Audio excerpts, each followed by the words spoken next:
عقدۃ من لسانی یفقہوا قولی. یفقہوا قولی یعنی موسیٰ علیہ السلام نے اللہ تعالیٰ سے دعا کی کہ اے اللہ میری زبان میں جو گرہ ہے، گانٹھ ہے، اس کو کھول دے، جو ناٹ ہے اس کو کھول دے، تاکہ یفقہوا قولی، وہ میری بات کو سمجھیں، وہ میرے قول کو سمجھیں. تو یہاں پر یفقہوا کا جو لفظ ہے تو یہ سمجھنے کے لیے، تاکہ وہ سمجھیں میرے قول کو. تو عربی زبان میں یعنی یہ لفظ قرآن میں بھی استعمال ہوا ہے، اس کے معنی سمجھ کے ہیں. بہت سارے لوگ کہتے ہیں ہم فقہ کو نہیں مانتے ہیں. یہ بہت ہی غلط بات ہے. ہم فقہ کو مانتے ہیں کیونکہ قرآن میں آیا ہے کہ ہم کو دین کو کیا کرنا ہے، بغیر سمجھے اس پہ عمل کرنا ہے نہیں، ہم کو سمجھنا ہے. ہاں ہم اس فقہ کو نہیں مانتے ہیں جو قرآن و سنت کی بجائے کسی اور بنیاد پر ہو. ہم اس فقہ کو نہیں مانتے ہیں جو قرآن و سنت سے ٹکراتا ہو. تو ایسی بات کو ہم نہیں مانتے ہیں جو دین کے نام پہ چل رہی ہو. ہم جیسے بدعات کو نہیں مانتے ہیں، ہم بدعات کو نہیں مانتے ہیں. ہم اسی طرح سے اس فقہ کو نہیں مانتے ہیں جو قرآن و سنت سے ٹکراتا ہو اور اس کی بجائے کسی اور بنیاد پر، عقل پر مبنی ہو. تو بہرحال ہم فقہ کو مانتے ہیں کہ فقہ کے معنی کیا ہے اصطلاح میں، لغت میں کیا ہے فہم، اور اصطلاح میں ہم دیکھیں گے کیا ہے.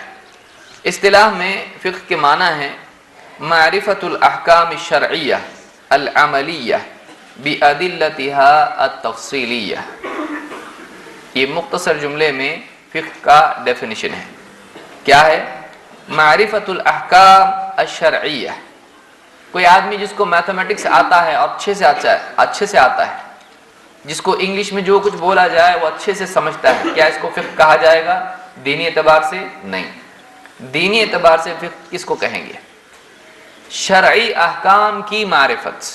تو اس میں باقی دنیوی معاملات، دنیوی علوم وہ سب نکل جاتے ہیں. شرعی احکام، شریعت کے جو احکام ہیں، حکم ہیں، شریعت کی جو باتیں ہیں، ان کی معرفت، ان کی پہچان، ان کی صحیح سمجھ. العملیہ، جو عملی احکام ہے، کیونکہ عقیدہ اس میں سے نکل جاتا ہے، فقہ میں سے عقیدہ نکل جاتا ہے. حالانکہ علماء نے کہا ہے کہ فقہ میں سے عقیدہ نکالنا مناسب نہیں ہے، اس لیے کہ عقیدے کے معاملات بھی سمجھنے کے ہوتے ہیں. لیکن عام طور سے فقہا نے اس طرح سے اس کی ڈیفینیشن کی ہے. اور علماء نے عقیدہ، ٹھیک ہے عقیدہ الگ ہے اور یعنی فقہ ہے، کیونکہ عقیدے میں قیاس نہیں ہوتا ہے، عقیدے میں قیاس نہیں ہوتا ہے، بلکہ عقیدے میں جو نصوص ہیں انہی کے تابع ہونا پڑتا ہے. لیکن فقہ میں، شرعی احکام میں نئے پیش آنے والے احکام کے لیے اجتہاد کرنا پڑتا ہے، اس میں غور و فکر کر کے نیا مسئلہ نکالنا پڑتا ہے کہ اس کا حکم کیا ہے. عقیدے میں نیا عقیدہ نکالا جاتا ہے، نئے حالات میں نہیں نکالا جاتا ہے.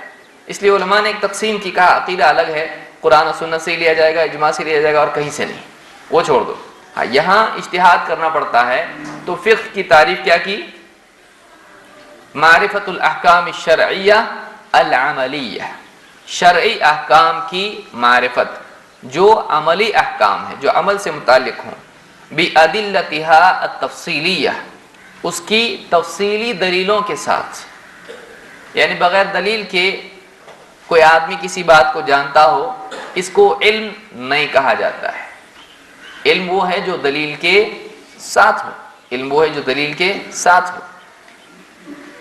تو اس سے یہ بات معلوم ہوئی کہ شرعی احکام، ان کی معرفت جو عملی احکام ہیں، تفصیلی دلیلوں کے ساتھ جاننا، یہ کیا ہے؟